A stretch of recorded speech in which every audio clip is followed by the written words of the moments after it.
La oscura historia de la mansión más grande de Estados Unidos, Biltmore en Navidad. Nieve de 1895. Más allá de las puertas, en las montañas Blue Ridge, se erige una casa que no parece una casa. Un palacio que se extiende a lo largo de 4 acres bajo un mismo techo. 35 dormitorios, 65 chimeneas. Hermoso sí, pero eso es solo la fachada. Detrás de estos muros hay cientos de manos invisibles, salas de calderas, lavanderías, largos pasillos para el servicio. Carbón y vapor, las facturas se acumulan como una tormenta de nieve. Luego, los impuestos, la Gran Depresión, pasillos vacíos. Para salvar el sueño, la familia debe abrir su mundo privado a las multitudes. Un museo en lugar de un hogar, turismo en lugar de tranquilidad. Y hay más. Liderazgo femenino, decisiones audaces y un precio que no se ve en las postales. ¿Puede la belleza hacerte inmortal si lentamente consume tu vida? Y la verdadera pregunta, ¿quién pagó realmente por Biltmore? ¿Y cuánto cuesta este sueño hoy en día? Si disfrutan de investigaciones profundas sobre la arquitectura de la Edad Dorada y las familias que la construyeron, por favor, denle a me gusta, suscríbanse y díganme en los comentarios qué casa explorar a continuación. Su apoyo hace posibles estas detalladas historias. Gracias por estar aquí. Comencemos. Mañana de Navidad 1895. Las montañas Blue Ridge guardan la nieve como un secreto. El aire sabe a humo de leña y pino. Más allá de Asheville, Carolina del Norte, tras bosques que se extienden por kilómetros. Un camino privado asciende hasta unas puertas de hierro, una curva hacia arriba y luego una residencia que rechaza la palabra casa. Construida más bien como un fragmento del Loira trasplantado a América, se alza sobre la ladera. Muros de piedra caliza, tejados de pizarra empinados, torres y torretas captan la luz invernal. 4 acres bajo un mismo techo, con 35 dormitorios y 65 chimeneas. Hay un salón de banquetes cuyo techo se eleva a casi 70 pies y una biblioteca que alberga unos 10,000 volúmenes. Bajo la piedra y el roble yace una maravilla de la modernidad para 1895, con luz eléctrica en toda la casa, ascensores y calefacción central a partir de enormes calderas. Refrigeración, alarmas contra incendios y botones de llamada están integrados en la carpintería de las habitaciones principales.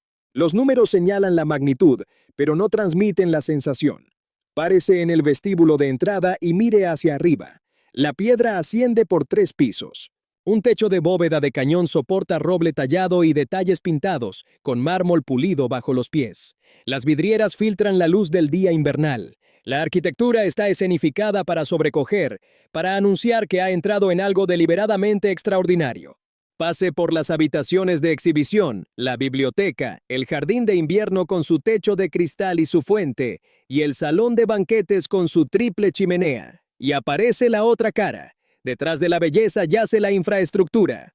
En lo profundo del sótano, salas de calderas del tamaño de pequeñas fábricas queman carbón para alimentar el sistema de calefacción. Las lavanderías operan con máquinas industriales y los almacenes guardan ropa de cama, porcelana, cristal y plata. Las cocinas no están diseñadas para una familia, sino para una operación a gran escala. Hay dependencias y un comedor para el servicio, escaleras de servicio estrechas y sin adornos, ocultas a los invitados. Largos pasillos de servicio, pintados de verde institucional e iluminados por bombillas desnudas, tejen un segundo sistema circulatorio a través del edificio. El personal se mueve a lo largo de estas arterias sin ser visto, de modo que los fuegos se encienden antes del amanecer, el agua corre caliente antes de que nadie despierte y el desayuno aparece en el momento deseado. Biltmore emplea a más de 100 personas, criadas, lacayos, cocineros, lavanderas, mozos de cuadra, jardineros, silvicultores, chóferes, ingenieros eléctricos para atender el cableado y los generadores, y fontaneros para las intrincadas tuberías interiores, aún raras en el sur rural. Cada puesto tiene un propósito. Retire uno y el mecanismo fallará. El coste de mantener Biltmore con vida es alto. El carbón entra por toneladas, las provisiones se compran al por mayor o se producen en la finca. Los salarios se pagan cada semana, el mantenimiento nunca se detiene. Una estructura de este tamaño siempre requiere atención: pizarras con goteras, grietas finas en el yeso, una tubería que cede en una ola de frío. La planta de calefacción por sí sola exige revisiones diarias y mantenimientos estacionales. La Navidad de 1895 es un triunfo. La música resuena en el jardín de invierno, guirnaldas y velas visten los salones públicos. Los invitados llegan en tren, luego viajan en carruaje por el sinuoso camino de acceso. Tras el anochecer, el edificio resplandece con luz eléctrica, un faro contra las montañas. Durante un puñado de días, el sueño se siente completo. Bajo la celebración, se acumula una presión silenciosa. La casa es magnífica y también es una máquina que consume recursos a un ritmo difícil de sostener. La belleza es real, el coste es real. Juntos, gobernarán cada decisión que siga. Una pregunta tácita está presente. Esa mañana, y más aguda con cada año que pasa, comienza a formarse. ¿Cuánto tiempo puede durar esto? Para entender lo que viene después, hay que comprender quién hizo este lugar y por qué. Volvamos al principio. El hombre que concibió y construyó Biltmore no era lo que cabría esperar. George Vanderbilt Descendo nació en 1862 en la familia más rica de Estados Unidos. Su abuelo, Cornelius Vanderbilt, el comodoro, construyó un imperio de transporte de barcos de vapor y luego ferrocarriles. La fortuna era asombrosa. Para cuando George recibió su parte, el apellido Vanderbilt significaba poder, influencia y dinero a una escala a la que pocas familias estadounidenses se habían acercado. Pero George era diferente de sus hermanos. Mientras los hermanos mayores erigían palacios en Newport y Nueva York, ofrecían fiestas deslumbrantes y buscaban la aprobación de la sociedad, George desaparecía entre los libros. Era tímido, de voz suave e incómodo en las multitudes. Se dice que hablaba 8 idiomas. Sus pasiones se dirigían al arte, la literatura, la horticultura y la silvicultura. Coleccionaba volúmenes raros con la intensidad que otros reservaban para los caballos de carreras. Viajaba a menudo, principalmente a Europa, estudiando arquitectura, visitando grandes fincas y absorbiendo cómo los edificios y la tierra podían funcionar como un único todo con un propósito. A mediados de sus 20 años, se había decidido por algo que sus hermanos no querían. No una pieza de exhibición para el entretenimiento, sino un refugio privado, una finca productiva, un lugar para leer, pensar, gestionar el bosque científicamente y vivir tranquilamente en medio de la belleza y el orden. La pregunta era, ¿dónde? En 1888, George visitó Asheville, Carolina del Norte, con su madre. La ciudad yacía en un valle, rodeada por las montañas Blue Ridge. El aire era fresco y limpio, un gran atractivo para los adinerados norteños que escapaban del calor del verano. El paisaje era espectacular. El ferrocarril del sur había extendido recientemente su servicio hasta allí, haciéndolo accesible sin volverlo concurrido. George quedó cautivado. Comenzó a comprar tierras, no una parcela simbólica para una cabaña de verano, sino miles de acres. Se acumularon parcelas, granjas, laderas boscosas, campos erosionados talados o agotados por cultivos descuidados y luego abandonados con el tiempo.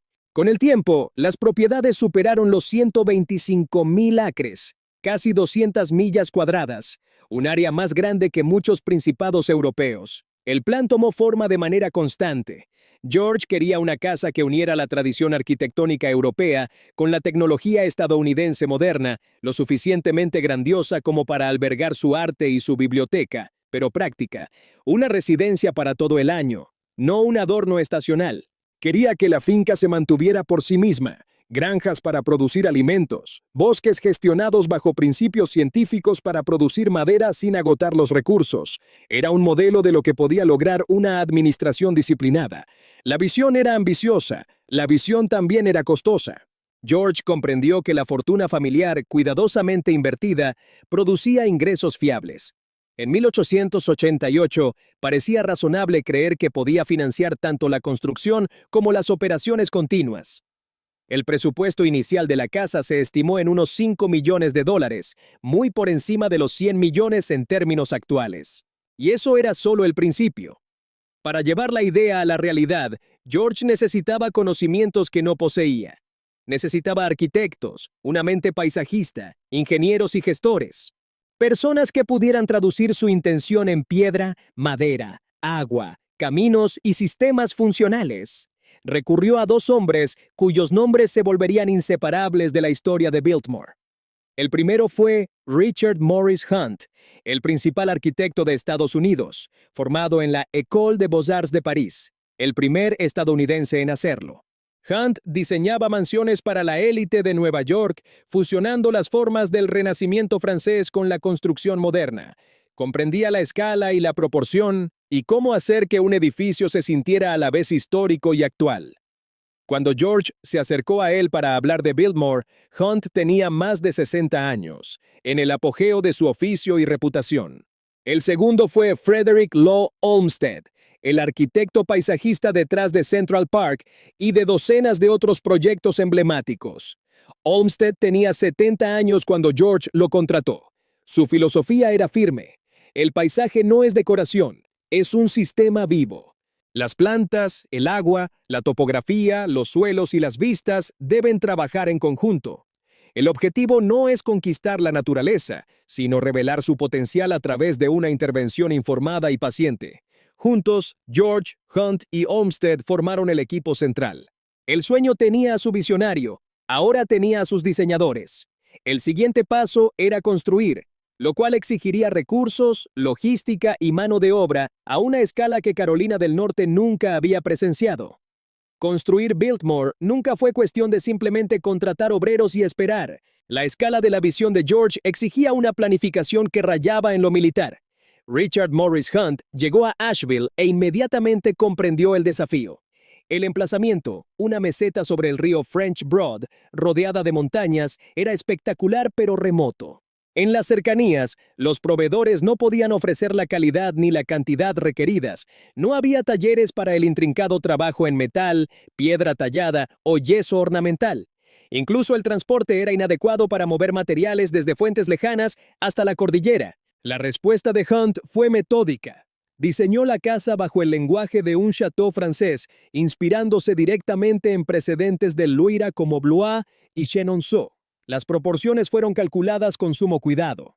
La fachada equilibraba la simetría con una volumetría viva. Las torres en las esquinas anclaban la composición. Un porte-cocher proporcionaba una llegada resguardada hacia el interior.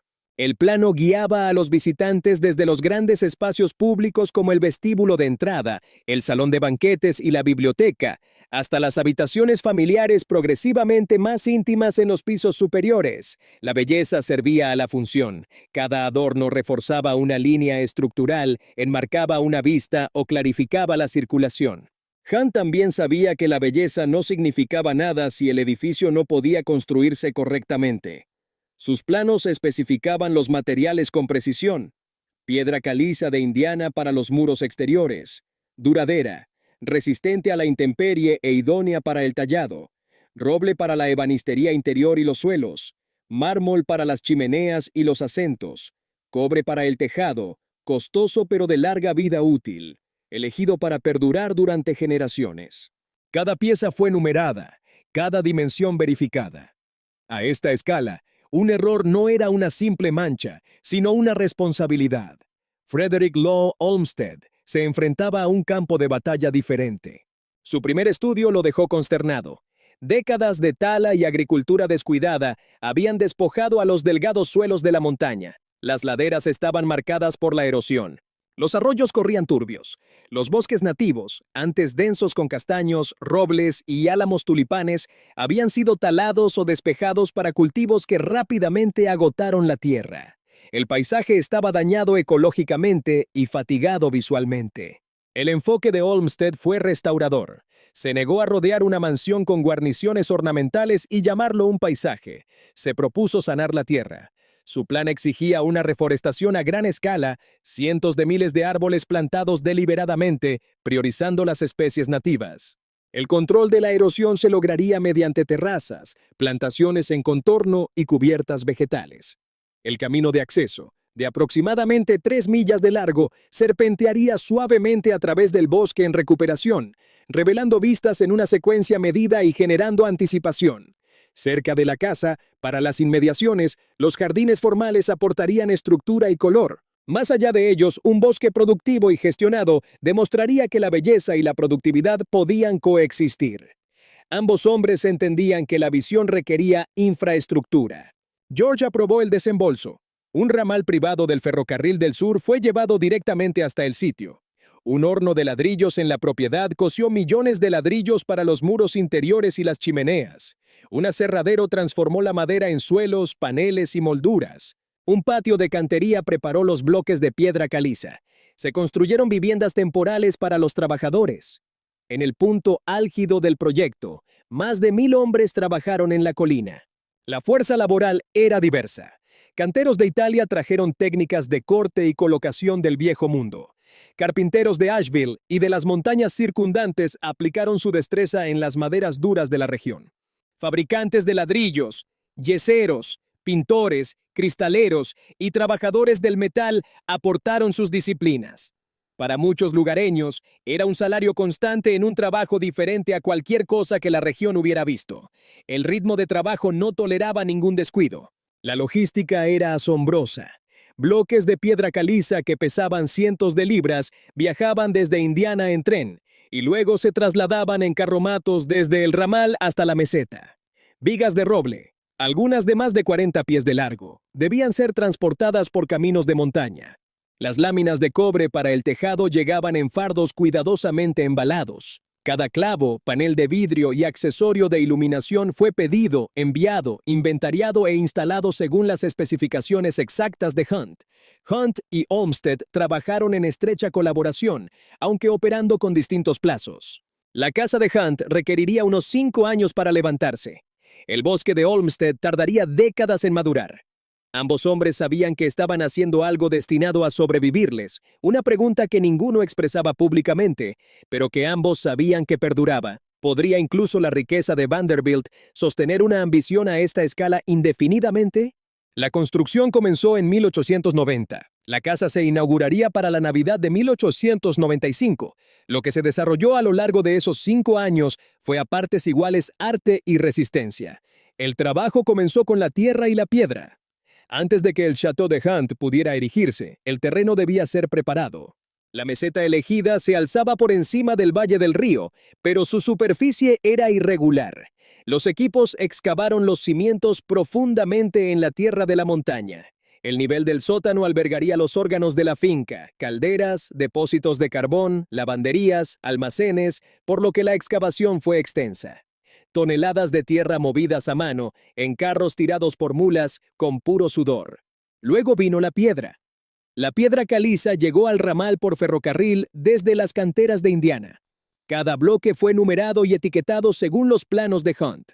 No eran rectángulos uniformes, muchos llegaban pretallados, marcos arqueados, ménsulas ornamentales, rosetones. Los canteros colocaban cada pieza metódicamente, hilada por hilada, siguiendo los planos. El mortero se mezclaba en la obra. Con buen clima, los muros subían unas cuantas hiladas a la semana. La lluvia y el frío de la montaña ralentizaban la elevación. La precisión era la regla. Hunt requería juntas apretadas y líneas perfectas. Los canteros italianos trabajaban con técnicas perfeccionadas a lo largo de generaciones, cortando para soportar carga, asentando dovelas para que un arco se bloqueara por sí solo. Tallando perfiles que envejecerían con gracia, la rapidez nunca fue el objetivo. El mandato eran los siglos a medida que el exterior se elevaba. Otros equipos entrelazaban el interior con los sistemas. Biltmore tendría electricidad, todavía un lujo en 1890. El cableado debía pasarse antes del enyesado. Los estándares de la época eran recientes e inconsistentes, por lo que los ingenieros diseñaron un sistema a medida con un generador en un edificio separado para reducir el riesgo de incendio. Las habitaciones principales recibieron luz eléctrica y los dormitorios botones de llamada. La tecnología era moderna. Instalarla dentro de una estructura vestida como en la Edad Media fue un rompecabezas intrincado. La calefacción era igualmente exigente.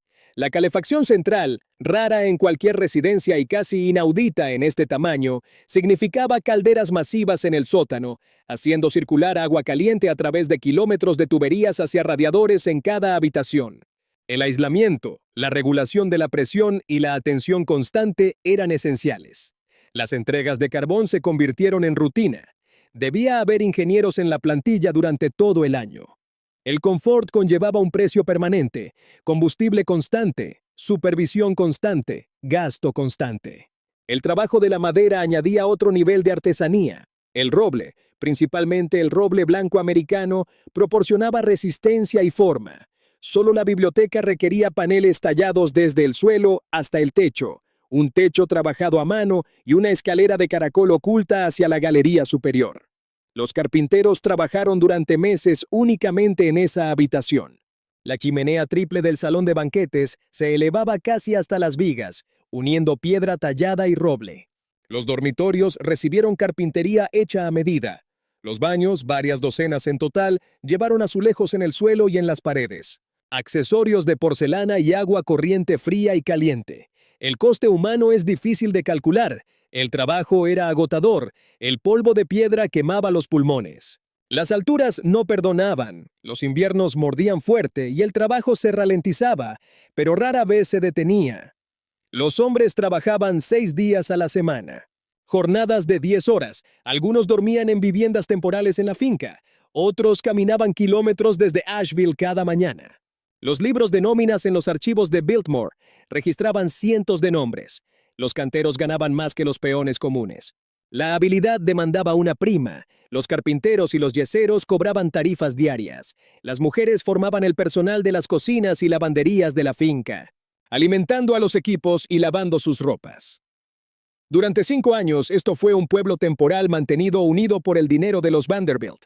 Y luego, cuando la casa estuvo lista, se redujo y se dispersó. Para 1894, el armazón estaba sellado. El tejado. Las láminas de cobre, cuidadosamente selladas, estaban en su lugar, destinadas a envejecer hasta alcanzar esa pátina verde azulada. En el interior, los yeseros cerraron las paredes. Los pintores aplicaron capa tras capa sobre las molduras y los techos. Los electricistas probaron los circuitos. Los fontaneros probaron la presión de las tuberías. Los colocadores de azulejos pasaron de baño en baño. Los muebles se encargaron a tiendas y fabricantes. El arte se compró o se trajo de la colección de George. Los libros salieron de las cajas y pasaron a los estantes. La Navidad de 1895 era la fecha en la que la casa debía recibir a sus invitados. Lo hizo, y aún mientras se instalaban los últimos accesorios, otra parte de la visión de George apenas comenzaba, la parte diseñada para sobrevivir a la propia casa. El bosque necesitaba atención. La casa estaba terminada, el bosque estaba roto. Aquella primera Navidad, George se encontraba en su biblioteca, rodeado de unos 10,000 volúmenes, y contemplaba una tierra que le inquietaba. De cerca, el trabajo de Olmsted estaba floreciendo. El camino de acceso serpenteaba a través de bosques cuidadosamente restaurados. El jardín formal aportaba estructura y color, pero más allá de ese anillo cultivado, la finca en general contaba una historia más dura de décadas de daños. Las montañas habían sido taladas descuidadamente. Las empresas madereras se llevaban los mejores troncos y dejaban los desechos para que se pudrieran o ardieran. Los agricultores despejaban laderas empinadas para plantar maíz y tabaco, cultivos que drenaban la tierra en pocas temporadas, para luego abandonar los campos cuando las cosechas colapsaban. La erosión abría cárcavas por las laderas. Después de cada tormenta, los arroyos corrían marrones de cieno. El bosque nativo, alguna vez rico en castaños americanos, una especie angular para la vida silvestre y de valiosa madera, estaba fragmentado y en declive. George quería algo más que una vista hermosa. Quería un bosque vivo y productivo, la prueba de que la ciencia podía restaurar tierras abusadas mientras generaba ingresos estables. La madera manejada adecuadamente podía ayudar a compensar los costos operativos de la finca. Para lograrlo necesitaba un nuevo tipo de pericia. Necesitaba un ingeniero forestal. Había un problema en los Estados Unidos. La silvicultura como profesión apenas existía. Europa, especialmente Alemania, había practicado la gestión forestal científica durante generaciones, con escuelas, especialistas capacitados y métodos probados. Estados Unidos tenía madereros y barones de la madera. La diferencia era fundamental. La tala extractiva sacaba provecho y seguía adelante. La silvicultura gestionaba a largo plazo. George consultó a Olmsted, quien le recomendó a un joven estadounidense recién regresado de sus estudios en Europa, Gifford Pinchot. Pinchot tenía 26 años cuando George lo contrató en 1892, incluso antes de que la casa estuviera terminada, y estaba ansioso por poner a prueba los métodos europeos en suelo estadounidense. Pinchot inspeccionó la finca y vio a la vez un desastre y un regalo. El desastre era el estado en que se encontraba la tierra. El regalo era la escala pura, alrededor de 125,000 acres. Ofrecía espacio para experimentar, para adaptar las técnicas europeas y para modelar en lo que podía convertirse la silvicultura estadounidense. Su enfoque fue sistemático. Primero vino un inventario completo. ¿Qué especies estaban presentes? ¿Dónde había masas boscosas sanas? ¿Dónde estaba arraigando la regeneración natural? ¿Qué áreas estaban más degradadas? El estudio tomó meses. Los equipos caminaron por terreno tras terreno, marcando árboles y registrando medidas, y luego llegaron las decisiones de gestión. Pinchot introdujo la tala selectiva en lugar de arrasar laderas enteras. Los equipos cosecharían los árboles maduros listos para la siembra, dejando que el crecimiento joven trepara hacia el dosel del bosque. Eso mantenía la cubierta forestal, reducía la erosión y protegía los rendimientos futuros. Trazó cortafuegos para evitar que los incendios forestales avanzaran sin control.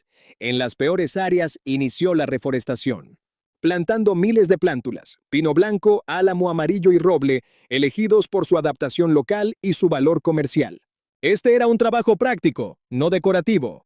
Pinchot contrató a hombres locales para plantar, hacer raleos y llevar a cabo quemas controladas, que despejaban los combustibles de escalera y reducían el riesgo de incendios.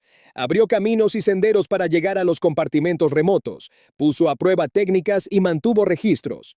Los bosques de Biltmore se convirtieron en un laboratorio viviente. Pinchot no se quedó mucho tiempo. Para 1895 aceptó un puesto federal, y eventualmente se convertiría en el primer jefe del Servicio Forestal de los Estados Unidos. Biltmore había sido un campo de pruebas. Las prácticas perfeccionadas aquí darían forma a la política nacional durante décadas. George lo reemplazó con Carl Schenck, un ingeniero forestal formado en Alemania con rigor académico y experiencia de campo. Schenck continuó el programa y lo llevó más allá. En 1898 fundó la Escuela Forestal de Biltmore, la primera escuela forestal de Estados Unidos. Los estudiantes vivían en la finca y aprendían haciendo, marcando árboles para su cosecha, calculando volúmenes de madera, trazando caminos, realizando quemas controladas, estudiando los suelos y diagnosticando enfermedades de los árboles. La escuela funcionó durante 15 años.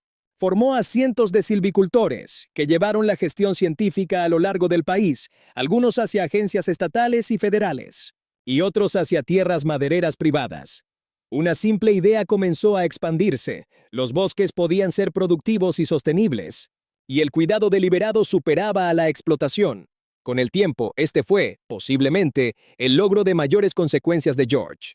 La casa deslumbraba a los visitantes. El bosque cambió una industria, pero tanto la casa como el bosque demandaban una financiación constante. Y esa financiación, estable por ahora, aún dependía de la capacidad de George para pagar. Las facturas seguían llegando. La Navidad de 1895 llegó con nieve y anticipación. La casa estaba lista. Los fuegos brillaban en las chimeneas. La luz eléctrica bañaba las habitaciones. El jardín de invierno bajo su techo de cristal y su fuente central lucía vegetación de temporada. La mesa del banquete estaba puesta para los invitados. La música fluía por los pasillos. Para George, este fue el momento en que la visión se hizo tangible. Los invitados llegaron en tren a Asheville y luego en carruajes subiendo por el sinuoso camino. El efecto era intencional. Destellos a través de los árboles. Luego la fachada completa revelada de golpe. Bajaban bajo el porte-cocher y entraban a un espacio diseñado para sobrecoger. El vestíbulo de entrada se elevaba a 3 pisos, muros de piedra, roble tallado, vidrieras, suelos pulidos. La escala anunciaba que habían entrado en algo extraordinario. George era un anfitrión tranquilo. No imitaba el exceso en Newport de sus hermanos. Las reuniones de Biltmore eran más pequeñas y consideradas. Los visitantes exploraban la biblioteca con su escalera oculta y sus libros raros. El jardín de invierno con plantas tropicales prosperando bajo el cristal en pleno invierno. El salón de banquetes, donde el techo se elevaba a aproximadamente 70 pies. La bolera del sótano y la piscina cubierta. Lo que impresionaba tanto como la arquitectura era la tecnología. Interruptores que traían luz al instante, ascensores deslizándose entre los pisos, agua caliente en cada baño, calefacción central, suavizando la temperatura de un edificio del tamaño de un pequeño museo por debajo de la celebración. La realidad práctica nunca abandonaba el lugar. La casa demandaba atención constante. Más de 100 empleados mantenían a Biltmore viva. Las criadas limpiaban, cambiaban la ropa de cama y resguardaban el acabado de cada superficie. Los lacayos servían las comidas, avivaban los fuegos y respondían a los botones de llamada. Los cocineros alimentaban a la familia y al personal. Las lavanderas lidiaban con montañas de sábanas y ropa. Los ingenieros se ocupaban de las calderas y el equipo eléctrico. Los jardineros mantenían en orden los jardines y el camino de acceso. Los mozos de cuadra cuidaban los caballos y carruajes. Los silvicultores se ocupaban del bosque. Cada trabajador cobraba un salario. Cada departamento consumía provisiones. El carbón llegaba por vagones para alimentar las calderas. Las provisiones se compraban a granel o se cultivaban y procesaban en las granjas y lecherías de la finca. El mantenimiento nunca dormía. Una estructura tan grande siempre tenía una pizarra que reajustar, yeso que remendar, una tubería que reemplazar, un circuito que diagnosticar. Cada arreglo requería manos expertas y materiales. Los costos operativos mensuales eran sustanciales. George había calculado que su parte de la fortuna de los Vanderbilt producía ingresos procedentes de ferrocarriles, bienes raíces y finanzas. Bajo cualquier métrica era considerable. La pregunta era si era suficiente.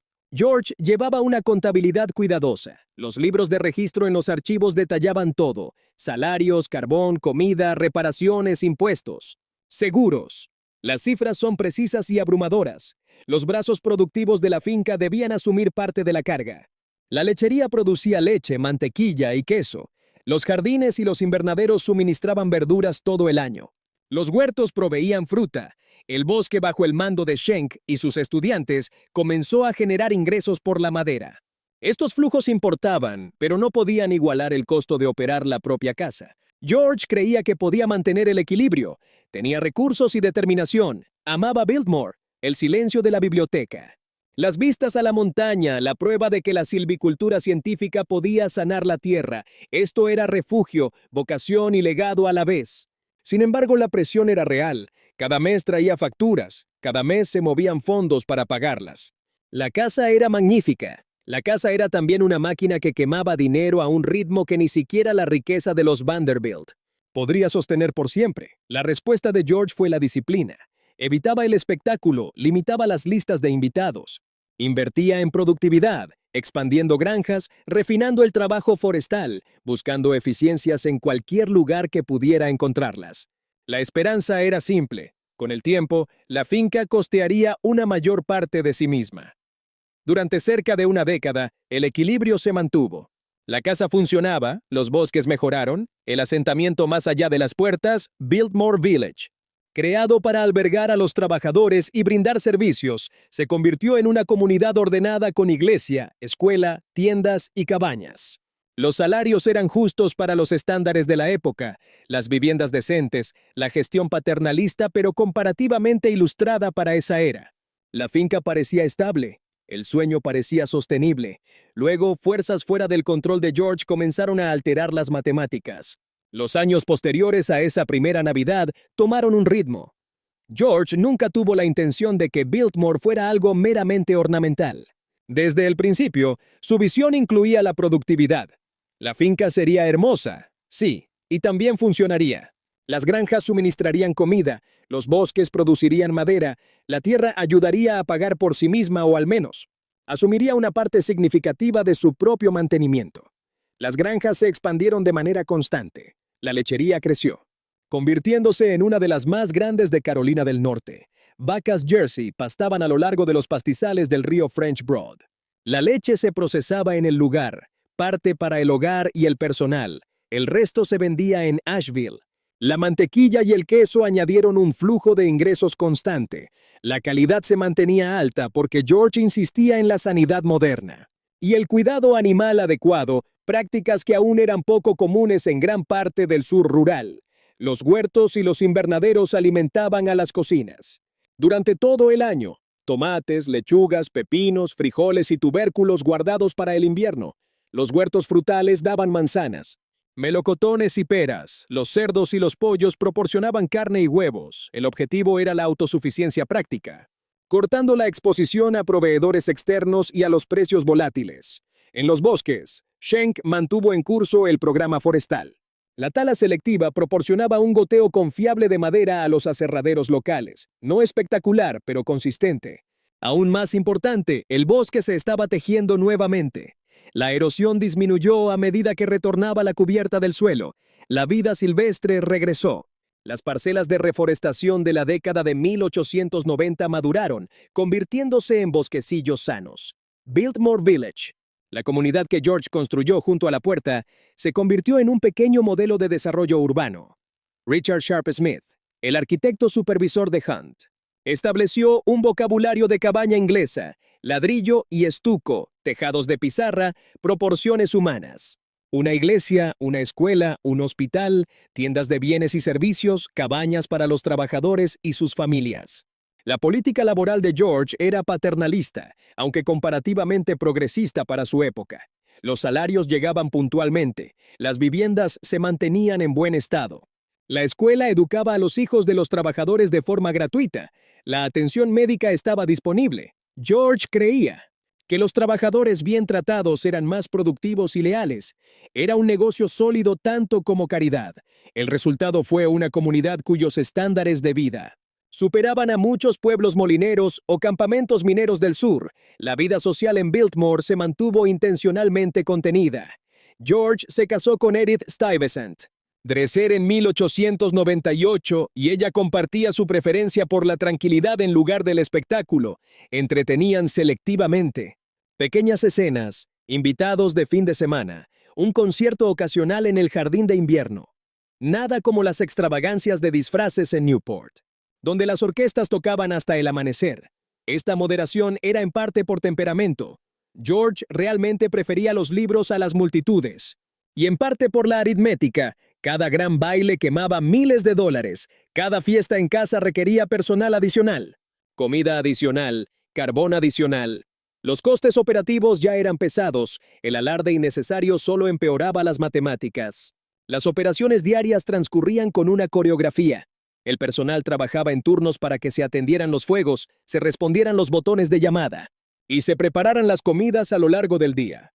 Un administrador del hogar coordinaba horarios y normas. Edith supervisaba los arreglos domésticos. Con el ama de llaves, la ropa de cama, la vajilla, los menús, las habitaciones de los invitados. Detalle por detalle, la finca funcionaba como una ciudad autónoma. Los suministros llegaban en tren. En el ramal privado, la herrería reparaba herramientas y arneses. El taller de carpintería construía muebles y se encargaba de las reparaciones de ebanistería. El garaje albergaba vehículos de motor. George fue de los primeros en adoptarlos y vio que los automóviles superarían a los carruajes. Por un tiempo el sistema funcionó. Los ingresos por inversiones cubrían el déficit restante. Las granjas y bosques contribuían. La finca empleaba a cientos de personas, sustentando familias por toda la región. Biltmore se convirtió en el mayor empleador de Asheville y un punto de orgullo cívico. Sin embargo, el equilibrio era delicado. El dinero en efectivo debía moverse en un flujo ininterrumpido. Cualquier sacudida a los ingresos de inversión de George, una caída del mercado, una recesión, mordería de inmediato. Había poco margen seguro para recortar sin clausurar partes de la casa o despedir al personal, medidas que socavarían el propósito de la finca. George lo administró con cuidado, vigilando los gastos, persiguiendo eficiencias, rechazando el desperdicio. Esperaba que la capacidad productiva de la finca continuara creciendo a medida que los costes se estabilizaran. No previó dos choques inminentes, uno fiscal y otro personal, que cambiarían la trayectoria de Biltmore. El primero vino de Washington. Para 1910, Biltmore había alcanzado un cierto equilibrio. La casa había estado en funcionamiento durante 15 años. Los sistemas estaban consolidados. El personal conocía sus funciones. Las granjas eran productivas. Los bosques bajo gestión científica producían ingresos madereros estables, mientras se recuperaban visiblemente de décadas de abuso. George y Edith tuvieron una hija, Cornelia, nacida en 1900. La familia vivía tranquilamente, los inviernos en Biltmore y los veranos viajando o alojándose en otras propiedades. La finca lucía estable. El sueño se sentía seguro. Entonces Washington cambió las reglas. En 1913, el Congreso ratificó la 16ª enmienda, creando un impuesto federal sobre la renta. Hasta entonces, los estadounidenses adinerados pagaban pocos impuestos directos al gobierno federal. Los impuestos a la propiedad locales existían, pero los ingresos quedaban en gran parte libres de impuestos, la base sobre la cual se había acumulado la fortuna de los Vanderbilt.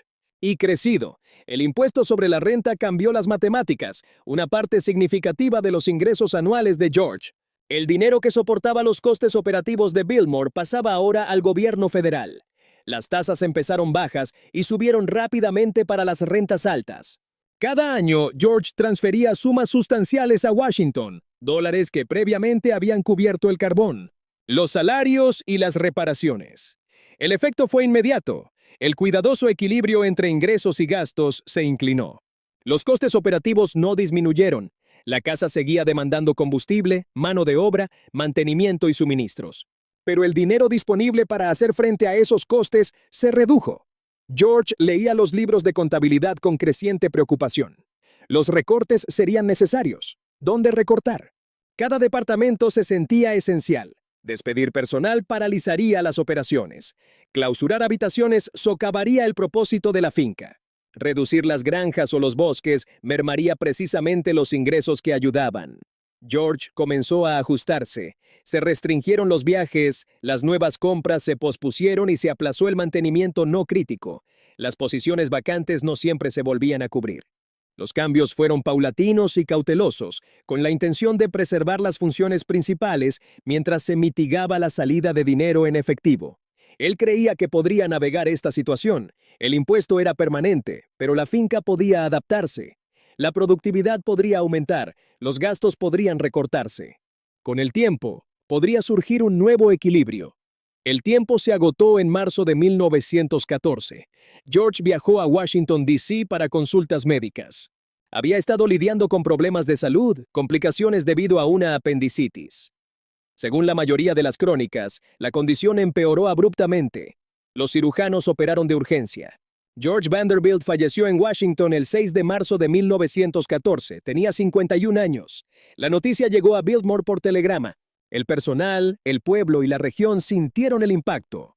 George había sido una presencia silenciosa, sin embargo su visión le dio forma a todo. La casa, el programa forestal, los empleos y el apoyo cívico.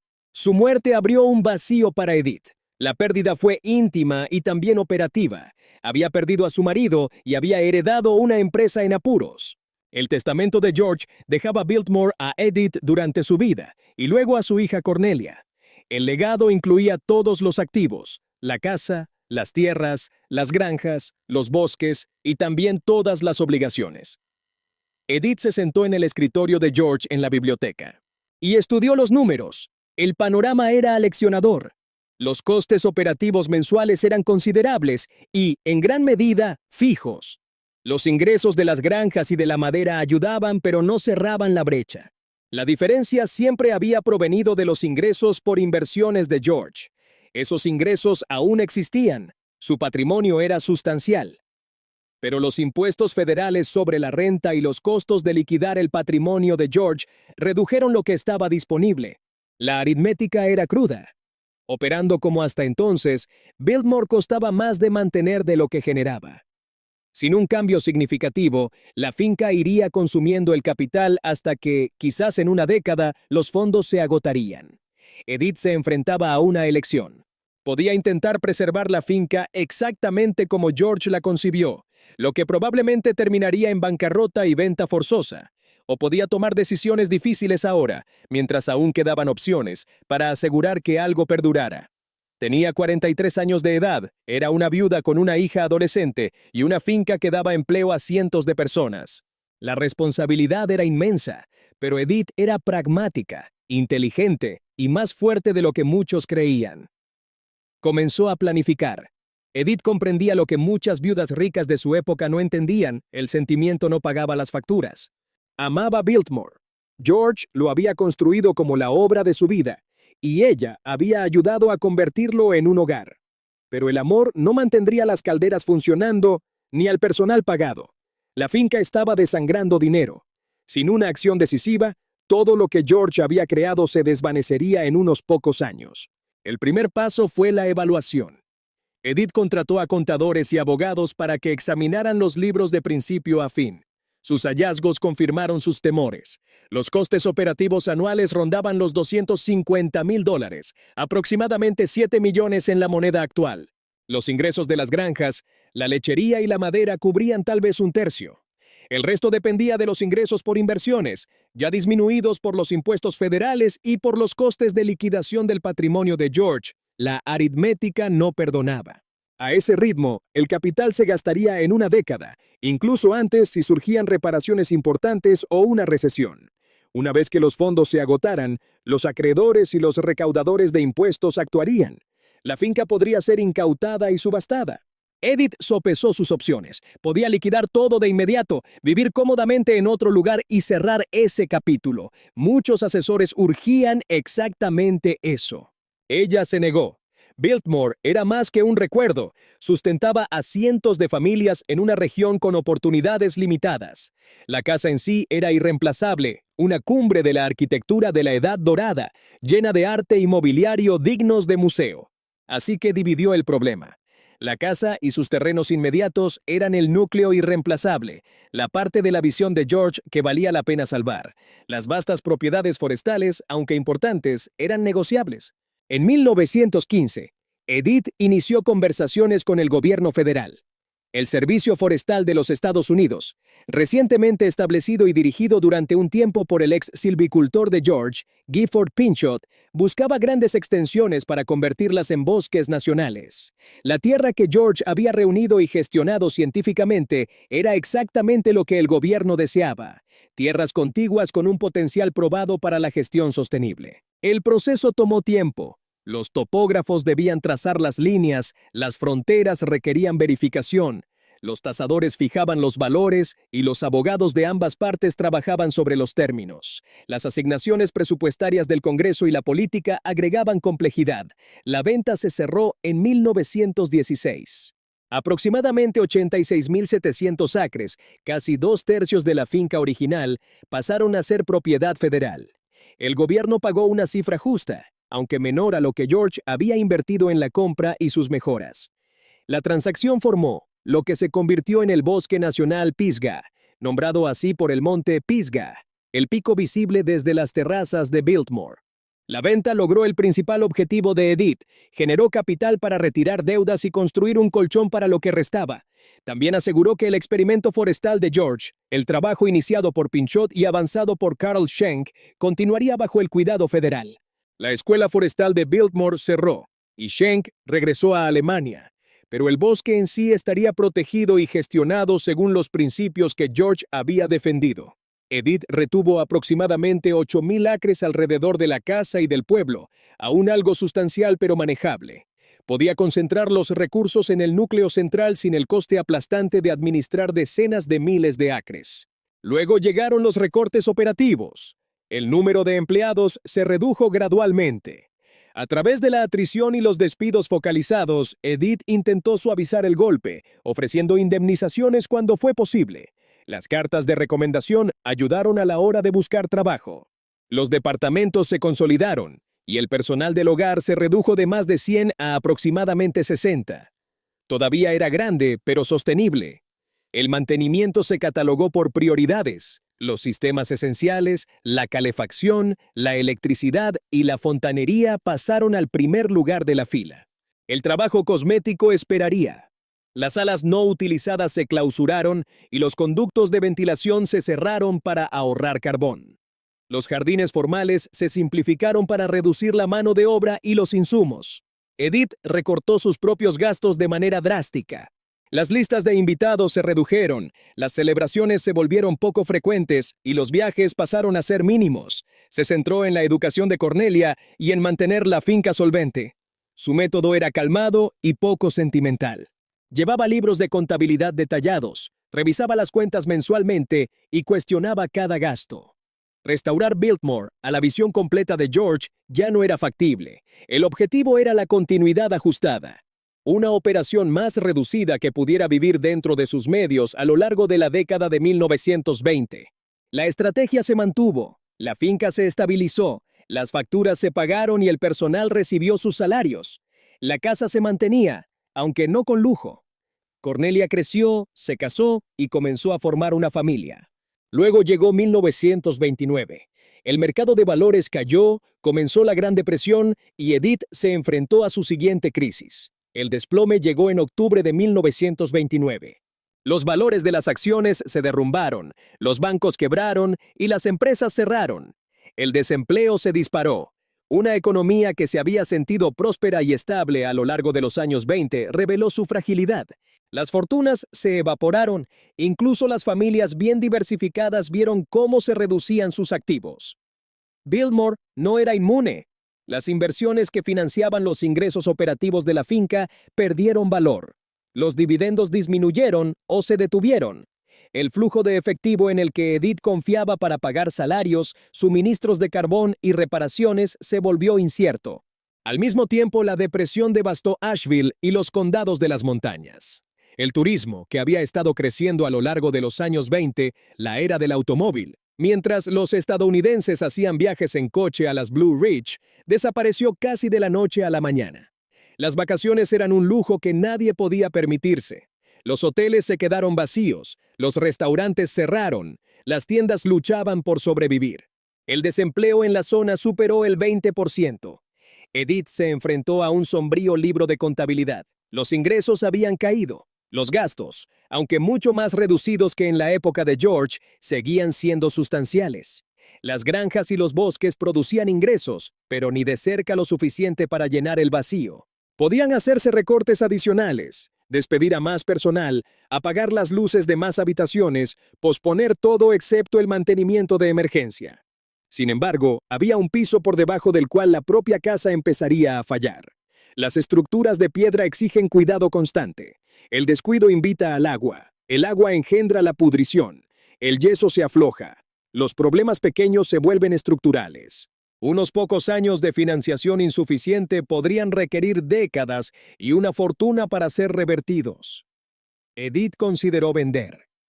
Los agentes inmobiliarios propusieron dividir la tierra para su desarrollo, pero ¿quién compraría durante una depresión? E incluso si se movieran las parcelas, la casa probablemente estaría condenada, demasiado grande, demasiado costosa de mantener, poco práctica para cualquier otro uso que no fuera el que George concibió. Entonces, alguien, la fuente exacta no está clara, sugirió un paso radical: abrir Biltmore a visitantes que pagaran. Para la clase social y la generación de Edith, la idea rozaba el escándalo. La privacidad era un dogma. La idea de que extraños desfilaran por sus habitaciones, estudiando sus posesiones, se antojaba impensable. Edith era pragmática.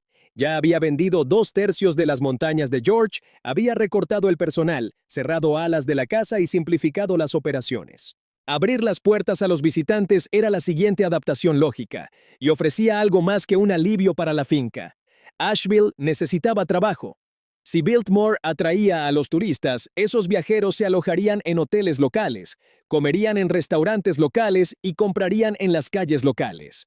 La finca misma contrataría guías, cobradores de entradas y personal de mantenimiento de los jardines. En un momento de inactividad casi universal, esto podría poner a la gente nuevamente a trabajar. Decidió que Biltmore se abriría al público en marzo de 1930.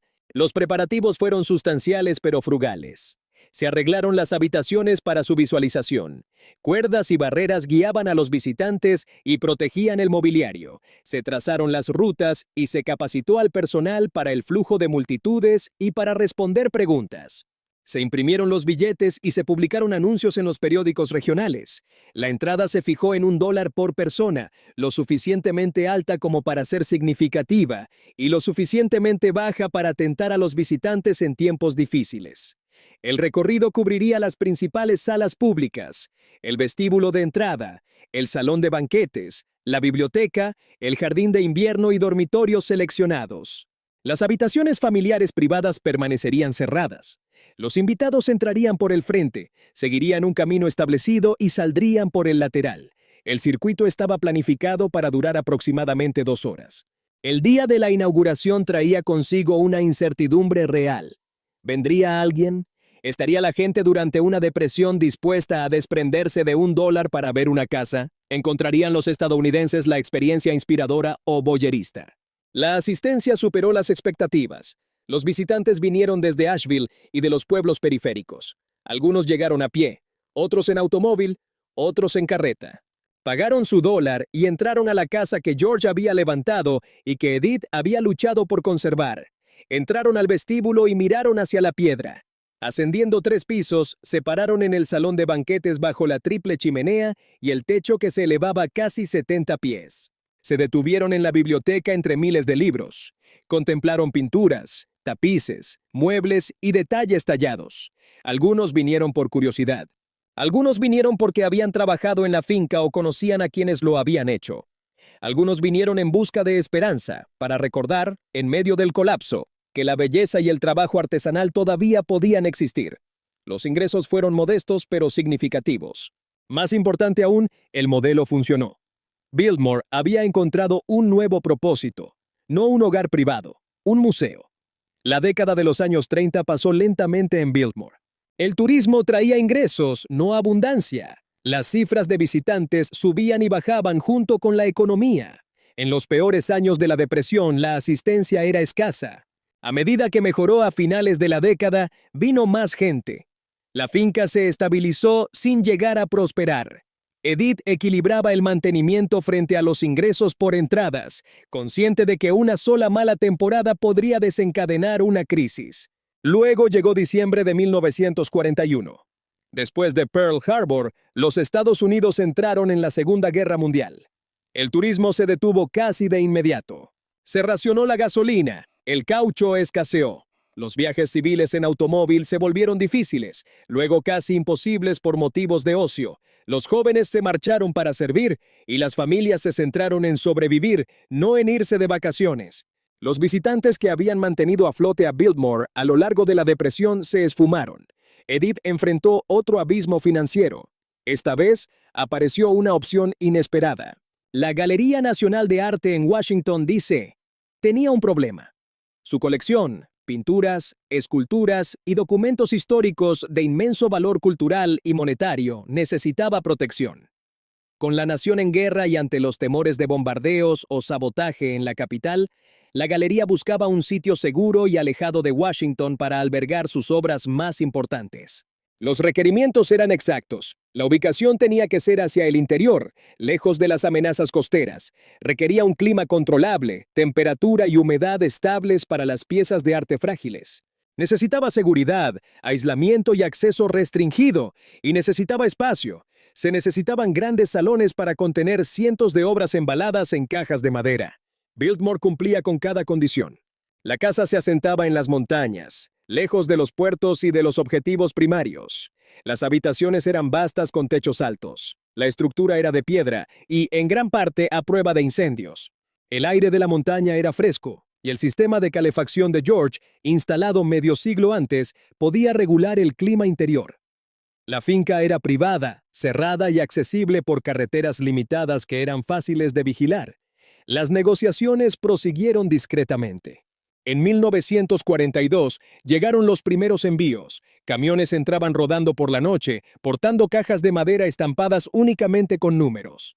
Custodios las acompañaban. Las cajas entraban a través de las puertas de servicio y eran llevadas hacia habitaciones seguras. Principalmente a la sala de música del primer piso y varios de los grandes dormitorios de arriba, con ventanas mínimas, temperaturas estables y un amplio espacio de suelo para un apilamiento seguro. Los contenidos eran extraordinarios, aunque pocos en Biltmore conocían los pormenores. Según se dice, las cajas contenían obras de Rembrandt, Raphael, Vermeer y Gilbert Stuart, incluyendo el icónico retrato de George Washington de Stuart, la imagen que aparece en el billete de $1, pinturas valoradas en conjunto. En millones de dólares descansaban en habitaciones a oscuras, mientras la guerra ardía en ultramar. La seguridad era discreta, guardias armados patrullaban, vestidos de civil para evitar llamar la atención. El personal entendía que algo importante estaba guardado y se les dijo que no discutieran sobre ello. La propia Edith rara vez entraba a las salas de almacenamiento. Representantes de la galería visitaban periódicamente para verificar la temperatura y la humedad, y para inspeccionar las condiciones. El arreglo continuó a través de 1942, 1943 y hasta 1944. Una casa construida para la belleza y el entretenimiento servía ahora como una bóveda de seguridad. La fuente del jardín de invierno aún susurraba. Las luces aún brillaban en la biblioteca, pero los pasillos estaban más silenciosos de lo que lo habían estado durante décadas. Pocos visitantes, actividad mínima, guardias haciendo rondas y cajas que guardaban una porción de la herencia artística de Estados Unidos. Para Edith, el acuerdo conllevaba varios beneficios. El gobierno pagaba un alquiler, no una fortuna, pero sí ingresos fiables mientras el turismo había cesado. Los guardias federales aseguraban efectivamente toda la finca sin costo alguno para ella. Por encima de todo, la asociación afirmaba la importancia de Biltmore. La casa no era meramente una reliquia de los excesos de la Edad Dorada, era un recurso nacional confiado para proteger la cultura en tiempos de crisis. La guerra en Europa terminó en mayo de 1945. La guerra en el Pacífico terminó en agosto. Al volver la paz, la Galería Nacional comenzó la retirada. Las cajas se cargaron, los camiones partieron hacia Washington y las habitaciones en Biltmore fueron vaciadas, limpiadas y restauradas a sus usos anteriores. El arte sobrevivió a la guerra indemne. Biltmore demostró su valía, no solo como hogar o como atracción, sino como el guardián de la belleza en medio de la oscuridad. La casa había encontrado otro propósito, ser un protector. Y en ese rol, Edith reconoció algo esencial. Biltmore podía servir.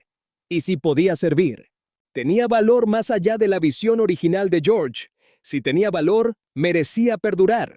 La pregunta se convirtió en ¿cómo asegurar esa pervivencia de forma permanente? Los años de la posguerra trajeron consigo nuevas presiones y nuevos planteamientos. Edith guió a Biltmore.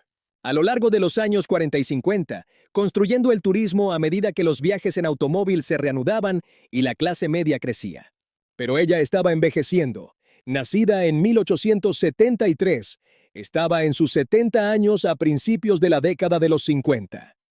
La pregunta del largo futuro de Biltmore ya no se podía aplazar. Su hija Cornelia se había casado y divorciado, y pasaba largos períodos alejada de la finca. La siguiente línea, los hijos de Cornelia, George y William Cecil, heredarían la responsabilidad y con ella la decisión de en qué debía convertirse Biltmore. No había un camino obvio. La casa era inmensa, costosa y su mantenimiento se tornaba cada vez más complejo. El modelo del que Edith había sido pionera generaba ingresos, pero no del tipo necesario para un trabajo de capital a gran escala. La finca existía en un equilibrio precario, solvente pero frágil, a un solo gran fallo de distancia de la crisis. En 1963, Biltmore fue designado Monumento Histórico Nacional, un reconocimiento formal a su peso arquitectónico e histórico. El prestigio venía con una obligación. No se podía permitir que este lugar se deslizara hacia una ruina elegante. Su preservación importaba más allá de la familia. William Cecil, asumiendo el cargo principal, comprendió que la supervivencia requería la profesionalización. Biltmore no podía funcionar como un hogar privado, ocasionalmente abierto a los visitantes. Tenía que operar como una empresa, un sitio cultural con gestión profesional, planificación estratégica e ingresos estables y diversificados. El cambio llegó de forma deliberada a lo largo de las décadas de 1960 y 1970. El turismo se expandió y refinó, las instalaciones para visitantes mejoraron y el marketing se hizo más sofisticado. La finca comenzó a organizar eventos, bodas, conferencias, festivales de temporada, seleccionados cuidadosamente para alinearse con el carácter del lugar. La bodega de vinos se lanzó en 1985, añadiendo tanto una fuente de ingresos como un motivo más para visitar el lugar. La producción agrícola continuó, ahora con bienes vendidos directamente a los invitados. La expansión demandaba contención, más visitantes significaban más desgaste, cada cuerpo humano añade humedad. Arrastra polvo y toca las superficies. La tarea era maximizar los ingresos mientras se minimizaban los daños. La preservación se volvió sistemática y continua. Secciones del tejado de cobre, de más de un siglo de antigüedad, requerían reparación o reemplazo. La piedra caliza necesitaba limpieza y conservación, donde la contaminación y el clima habían suavizado los detalles tallados. El roble interior requería un reacabado. El yeso demandaba remiendos constantes. Los sistemas eléctricos y de fontanería, que databan de la década de 1890, tenían que ser modernizados. De forma discreta, reteniendo el carácter histórico al mismo tiempo que se cumplían las normativas de seguridad y fiabilidad, el trabajo era minucioso y costoso. Artesanos especializados, talladores de piedra, yeseros, trabajadores del metal, conservadores, tenían que ser reclutados o formados. Los materiales se emparejaban con los originales. Cada proyecto comenzaba con investigación, se movía a través de la planificación y finalizaba bajo un estricto control de calidad. La preservación no era una campaña con fecha de fin, era una responsabilidad permanente. La tecnología moderna se entrelazó sutilmente. El control climático mejoró para proteger el mobiliario y el arte, reduciendo al mismo tiempo el uso de energía. La prevención contra incendios fue actualizada. La seguridad añadió cámaras discretas y alarmas, paneles solares en los edificios anexos. Ocultos de la vista ayudaron a reducir los costes operativos sin perturbar las históricas líneas de visión. El legado forestal continuó. Los bosques restantes fueron gestionados de forma sostenible, equilibrando los ingresos de la madera con la salud ecológica. La reforestación y el trabajo de hábitats persistió. Los principios establecidos por Gifford Pinchot y Carl Schenck demostraron ser duraderos. Un siglo después, a principios del siglo XXI, Biltmore se había convertido en una de las casas históricas más visitadas de los Estados Unidos, atrayendo a más de 1 millón de invitados anualmente. La finca empleaba a unas 2,000 personas, mucho más que el personal original de George, y se erigía entre los mayores empleadores privados de la región. El impacto económico a lo largo de Asheville y del occidente de Carolina del Norte era sustancial. La transformación estaba completa. Biltmore comenzó como el refugio privado de un hombre, materializado con el capital de la Edad Dorada. Sobrevivió a través de la adaptación. Las difíciles elecciones de Edith, la voluntad de la familia de compartir lo que había sido privado y el claro reconocimiento de que la preservación exige acceso público, operaciones profesionales e ingresos diversificados. La casa que George construyó para la quietud y el estudio. Ahora atiende a millones. Los bosques que sanó para la ciencia hoy invitan a los excursionistas y naturalistas. La finca que una vez fue el colador de una fortuna. Hoy en día sustenta modos de vida. La lección es clara. La belleza por sí sola no es suficiente. Las grandes visiones necesitan recursos. Los recursos sin adaptación garantizan el fracaso. Biltmore perduró porque sus cuidadores estuvieron dispuestos a cambiar su propósito. Mientras protegían su esencia, ¿quién pagó por Biltmore? Los trabajadores que lo construyeron. George, quien lo financió. Edith, quien lo salvó. Los visitantes que lo sostienen. ¿Cuánto cuesta el sueño? Más que dinero. Cuesta visión, sacrificio, adaptación. Y la humildad para dejar vivir a las grandes cosas, aprendiendo a servir. La casa sobrevivió porque aprendió a servir. Si disfrutan de las investigaciones profundas sobre la arquitectura de la Edad Dorada y las familias que la construyeron, por favor denle a me gusta a este video y suscríbanse al canal. Su apoyo hace posibles estas detalladas historias. Díganme en los comentarios. ¿Qué casa histórica deberíamos explorar a continuación? The Breakers en Newport, el Castillo Hearst en California, Lyndhurst en el Hudson, o quizás algo inesperado, una mansión olvidada con una historia a la espera de ser contada. Estos lugares no son solo edificios, son capítulos de la historia de Estados Unidos. Construidas por personas reales, pagadas con costes reales y preservadas a través de una lucha real. Cada mansión tiene sus sombras. Cada sueño tiene su precio. Gracias por mirar. Nos vemos en la próxima investigación.